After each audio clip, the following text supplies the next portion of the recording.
rescue her.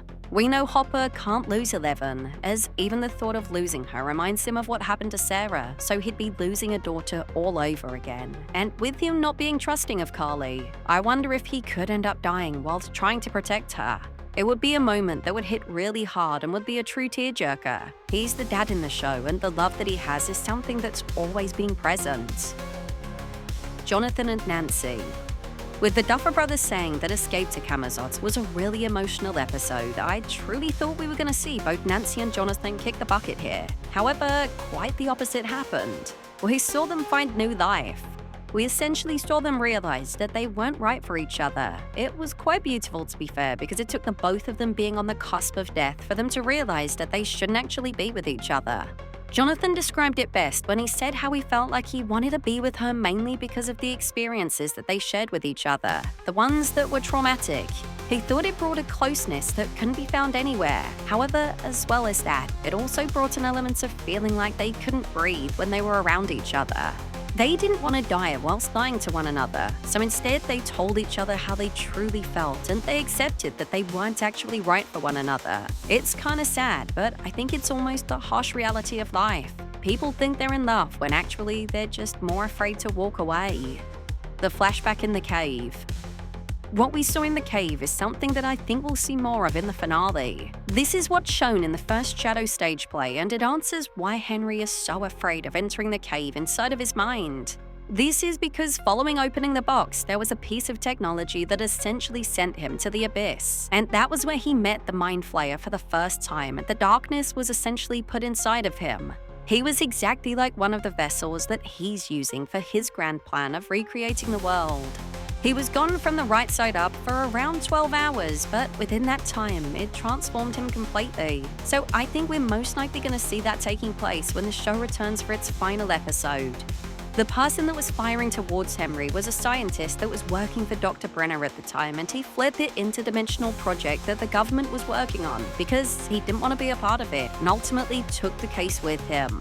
Due to it being such a traumatic time for Henry, that was why he wasn't able to walk into the cave, because it's essentially the beginning of the end of the young Henry Creel. When he returned to the right side up, he believed that he killed the only girl that he cared about, which was teased to us with the poster for the play, his mother and also his sister. So this has to be addressed truly when it comes back for its final installment. I think this could also be why Henry Creel utilizes the death of family members amongst the new people that he recruits, because he knows firsthand how devastating it is to experience that. How Max escaped Camazotz. When it came to Max escaping Henry's mind, it turned out that Kate Bush and music wasn't necessarily the only thing that was able to save her. As well as that, it turned out that as long as you had something powerful and meaningful, the ability to get home would present itself. This was Lucas for her and the love and care that he had for her. She could sense the feelings that he had and the heart that was present, so that meant that the gateway for her to return to her body was there. With Holly, we saw that the persona of Holly the Heroic was what it was for her. She felt guilty for freezing when people truly needed her, but with Max telling her that she was her hero because if it wasn't for her, they wouldn't have found the secret opening by the cave. That's what allowed her to wake up in the abyss and get through to the Upside Down before Vecna took her back. My review of Volume 2. When it came to these 3 episodes, personally, I think I preferred Volume 1, which I think is a bit of a shame to say.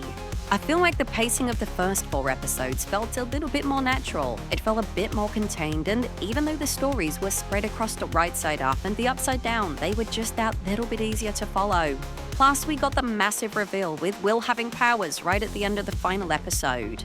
The way that the episodes in this volume were unfolding, it almost felt like there was an element of rushing because they needed things to wrap up. As much as I think it is cool that everything that we thought we knew about the Upside Down was a lie, us finding that out literally 2 episodes before the finale is something that I think is just a bit meh. The Abyss sounds like there's so much lore to it, and also mystery, and I just fear that we're not going to get all of the answers that we're looking for, but my mind could be changed on that if we do get them. I would also say that the story keeps feeling like it doesn't quite know who to focus on. Is it Will, is it Eleven, or is it Max and Holly? Eleven really has taken a back seat when compared to Season 4, and I think that's a shame. It's almost more about Will, Max, and Holly now. A scene that I did love in this volume, though, was when Vecna was following. Please subscribe our channel and hit on bell icon. Hope you are enjoying. Thanks for watching, and don't forget to subscribe.